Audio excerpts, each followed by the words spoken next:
Hello दोस्तों, motivational movies में आपका स्वागत है। कहानी की शुरुआत में हम एक किचन का सीन देखते हैं जहां पर अलग अलग डिशेस बन रही थी। ये एक 5 स्टार होटल का किचन लग रहा था। यहाँ सीन एक आदमी की तरफ मुड़ता है जिसका नाम गोरेंग है। गोरेंग एक सेल में जागता है। इस सेल का नंबर 48 होता है, यानी ये सेल इस बिल्डिंग के 48 फ्लोर पर होता है। इस सेल में गोरेंग के साथ एक और आदमी होता है जो अपना नाम त्रिमागासी बताता है। गोरेंग त्रिमागासी से इस बिल्डिंग के बारे में पूछता है। त्रिमागासी उसे बताता है कि वो लोग एक टावर शेप बिल्डिंग में है जिसे द पिट कहा जाता है। यहाँ पर हर एक फ्लोर पर खाना एक प्लेटफॉर्म के जरिए पहुंचता है जो पहले फ्लोर से नीचे की तरफ बाकी फ्लोर्स पर जाता है। वो प्लेटफॉर्म हर एक फ्लोर पर एक फिक्स्ड टाइम के लिए रुकता है और इसी दौरान हमें उस प्लेटफॉर्म से खाना पड़ता है। ऊपर वाले फ्लोर्स पर रहने वाले लोग जो खाना छोड़ देते हैं वही खाना नीचे वाले लोगों को मिलता है। ये खाना ज्यादा से ज्यादा 50वें फ्लोर तक पहुंचता है क्योंकि उसके नीचे रहने वाले लोगों तक प्लेटफॉर्म पहुंचने से पहले ही प्लेटफॉर्म पर से खाना खत्म हो जाता है। इस बिल्डिंग में रहने वाला कोई भी इंसान अपने पास खाना नहीं रख सकता, वरना उनके कमरे का टेम्परेचर बढ़ाया या घटाया जाता है। त्रिमागासी गोरेंग को बताता है कि यहाँ पर रहने वाले सभी लोगों को हर महीने अलग अलग फ्लोर पर भेजा जाता है। उन्हें शफल किया जाता है। एक बार जब वो 132वें फ्लोर पर पहुंच गया था, वहां तक पहुंचते पहुंचते प्लेटफॉर्म पर बिल्कुल भी खाना नहीं बचता था। त्रिमागासी बताता है कि मैं जब उस फ्लोर पर था तो मुझे अपने आप को जिंदा रखने के लिए अपने साथी को मारकर खाना पड़ा था। अब गोरेंग इस बिल्डिंग के माहौल के हिसाब से खुद को मॉडिफाई करने लगता है। वो यहाँ खुद को कंफर्टेबल बनाता है। उसे इस माहौल में रहने की आदत नहीं थी। एक दिन खाने के प्लेटफॉर्म पर एक लड़की बैठी होती है। गोरेंग त्रिमागासी से उस लड़की के बारे में पूछता है। त्रिमागासी उसे बताता है कि इस लड़की का नाम मिहारू है। वो हर महीने प्लेटफॉर्म पे बैठकर नीचे के फ्लोर्स में जाती है और अपने बच्चे को ढूंढती है। अब एक दूसरे के साथ रहते रहते गोरेंग और त्रिमागासी के बीच दोस्ती हो जाती है।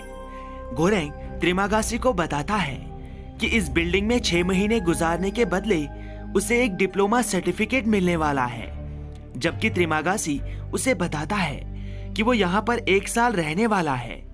उसे यहाँ रहने की सजा दी गई है क्योंकि उसने कत्ल किया था। टाइम गुजरने के साथ साथ त्रिमागासी और गोरेंग की दोस्ती गहरी हो जाती है और अब 1 महीना बीत जाता है। यहाँ रहने वाले लोगों को शफल किया जाता है। गोरेंग और त्रिमागासी को 171वें फ्लोर पर भेजा जाता है। गोरेंग जब इस फ्लोर पर अपनी आंखें खोलता है तो वो खुद को बंधा हुआ पाता है। उसे त्रिमागासी ने बांधा था। त्रिमागासी को पता था कि इस फ्लोर पर खाना नहीं पहुंचेगा। वो गोरेंग को बताता है कि वो 1 हफ्ते तक बिना खाने के रह सकता है, लेकिन 1 हफ्ते बाद वो गोरेंग को खाना शुरू करेगा। अब धीरे धीरे 1 हफ्ता बीत जाता है। इस फ्लोर पर जरा भी खाना नहीं पहुंचता। त्रिमागासी गोरेंग को मारने लगता है, लेकिन तभी वहां प्लेटफॉर्म पर बैठकर मिहारू आती है और त्रिमागासी को मार देती है। वो गोरेंग को खोल देती है और उसकी जान बचाती है। अब पूरे 1 महीने तक गोरेंग त्रिमागासी को खाकर अपने आप को जिंदा रखता है। अब तीसरा महीना आ जाता है और लोगों को फिर से शफल किया जाता है। अब की बार गोरेंग 33वें फ्लोर पर पहुंच चुका था। त्रिमागासी मर चुका था, इसलिए गोरेंग को एक नए पार्टनर यानी एक लड़की के साथ रखा जाता है। इस लड़की का नाम इमोग्री है। इमोग्री के साथ उसका पेट डॉगी भी होता है। गोरेंग को याद आता है कि वो जब इस पिट में आया था तब इमोग्री ने ही उसका इंटरव्यू लिया था, यानी इमोग्री यहाँ एक ऑफिशियल हुआ करती थी। इमोग्री गोरेंग को बताती है कि उसे जरा भी अंदाजा नहीं था कि इस पिट के अंदर लोगों के साथ क्या होता है। जब उसे पता चला कि उसे टर्मिनल कैंसर है, तब उसने डिसाइड किया कि मरने से पहले वो इस पिट में रहकर पता लगाएगी कि आखिर यहाँ लोगों के साथ क्या होता है। इसलिए आज वो उस पिट के अंदर है। इमोग्री और गोरेंग को 33वें फ्लोर पर अच्छे से खाना मिलता था। वो दोनों डिसाइड करते हैं कि वो यहाँ के लोगों को बदलने की कोशिश करेंगे, जब भी उनके फ्लोर पर प्लेटफॉर्म पर खाना आता था तो वो नीचे वाले फ्लोर पर रहने वाले लोगों के लिए प्लेट में खाना लगाते थे ताकि वो प्लेट के अलावा प्लेटफॉर्म के खाने को बर्बाद ना करें। वो अपने नीचे 34वें फ्लोर पर लोगों को भी ऐसा ही करने के लिए कहते हैं। इस तरह से खाना ज्यादा से ज्यादा लोगों तक पहुंच सकता था, लेकिन 34वें फ्लोर के लोग ऐसा करने से मना कर देते हैं और इस तरह से गोरेंग और इमोगरी का प्लान फेल हो जाता है। एक दिन मिहारू प्लेटफॉर्म के जरिए 33वें फ्लोर पर आती है। वो बहुत जख्मी थी, इसलिए गोरेंग और इमोगरी उसका इलाज करते हैं। अगले दिन तक मिहारू ठीक हो जाती है। सुबह जब इमोगरी की आंख खुलती है तो वो देखती है कि मिहारू ने उसके पेट डॉगी को मार दिया है। वो उसे खा चुकी है। इससे इमोगरी बहुत ज्यादा दुखी हो जाती है। मिहारू के जाने के बाद गोरेंग इमोगरी को मिहारू के बारे में और उसके बच्चे के बारे में वो सब कुछ बताता है जो उसे त्रिमागासी ने बताया था। तभी इमोगरी उसे बताती है कि मिहारू का इंटरव्यू भी उसी ने लिया था। वो यहाँ पर अकेली आई थी, उसके साथ कोई बच्चा नहीं था। इमोगरी गोरेंग को ये भी बताती है कि इस पिट में बराबर 200 फ्लोर्स हैं। अब धीरे धीरे टाइम गुजरता है और चौथा महीना आ जाता है और लोगों को फिर से शफल किया जाता है। जब गोरेंग की आंख खुलती है तो वो देखता है कि वो 202 फ्लोर पर पहुंच चुका है। उसे समझ आ जाता है कि इस पिट में 202 से ज्यादा फ्लोर्स हैं। आंख खुलने के बाद गोरेंग देखता है कि इमोगरी ने खुद को फांसी लगाकर आत्महत्या कर ली है। पूरे 1 महीने तक गोरेंग इमोगरी को खाकर खुद को जिंदा रखता है। 5वें महीने में गोरेंग 6ठे फ्लोर पर आ जाता है। अब की बार वो एक नए पार्टनर के साथ होता है। इस आदमी का नाम बहारत है। बहारत यहाँ से एक रस्सी के सहारे भागने की कोशिश कर रहा था, लेकिन ऊपर वाले फ्लोर के लोग उसे भागने नहीं दे रहे थे। इस फ्लोर पर खाना बहुत अच्छे से मिलता था। गोरेंग बहारत से कहता है कि उन्हें प्लेटफॉर्म पर बैठकर खुद हर एक फ्लोर पर जाकर लोगों में खाना बांटना चाहिए। इस तरह से सभी लोगों को खाना मिलेगा। बहारत इसके लिए तैयार हो जाता है।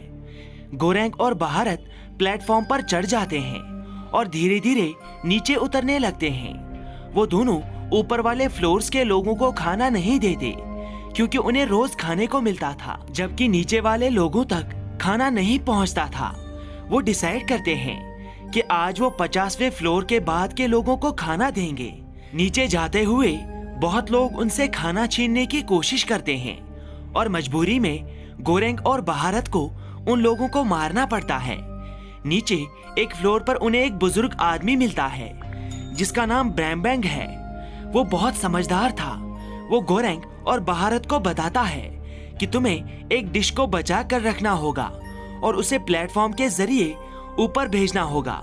इससे एडमिनिस्ट्रेशन तक ये मैसेज जाएगा कि हम लोग अब सुधर चुके हैं। गोरेंग और बहारत को उसकी बात का लॉजिक समझ आ जाता है, इसलिए वो पैनाकोटा नाम की एक डिश को बचाने का फैसला करते हैं।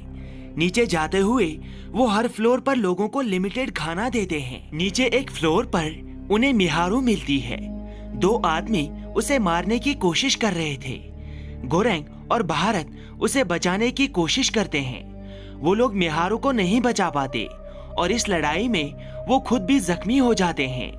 अब गोरेंग और बहारत प्लेटफॉर्म पर बैठकर नीचे उतरते हैं और बहुत टाइम के बाद वो 333 फ्लोर पर पहुंच जाते हैं।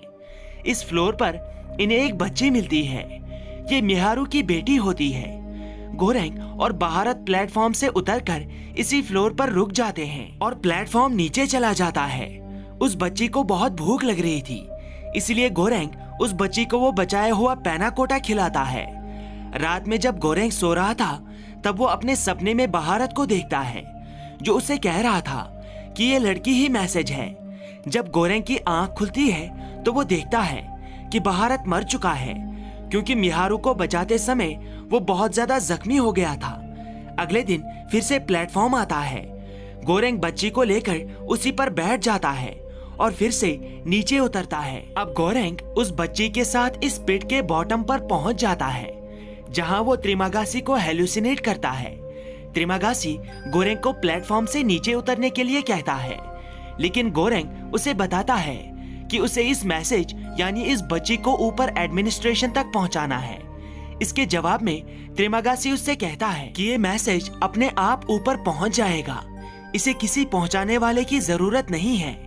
गोरेंग समझ जाता है कि त्रिमागासी सही कह रहा है, इसीलिए वो प्लेटफॉर्म से नीचे उतरकर त्रिमागासी के साथ प्लेटफॉर्म से दूर चला जाता है और मिहारू की बच्ची को प्लेटफॉर्म पर ऊपर जाते हुए देखता है। इस बच्ची के ऊपर जाने से एडमिनिस्ट्रेशन को साफ मैसेज मिलता है कि इस पिट में मौजूद लोगों ने जीना सीख लिया है। उन्हें समझ आ चुका है कि यूनिटी यानी एकता में कितनी शक्ति है। दरअसल इस मूवी के जरिए हमें ये मैसेज देने की कोशिश की गई है कि समाज में ऊपर रहने वाले यानी पावरफुल लोग कमजोर लोगों के बारे में नहीं सोचते। वो अपनी जिंदगी अपने मजे से जीते हैं, जबकि बाकी उनके आसपास रहने वाले कमजोर और गरीब लोगों को कभी कभार खाना भी नसीब नहीं होता। इसलिए हमें हमेशा एक दूसरे के साथ मिलजुल कर रहना चाहिए और अपने आसपास रहने वाले लोगों का ख्याल रखना चाहिए। तभी हम सब खुश रह सकते हैं और आगे बढ़ सकते हैं। इसी के साथ ये मूवी यहाँ पर समाप्त होती है। Thank you, take care and good bye.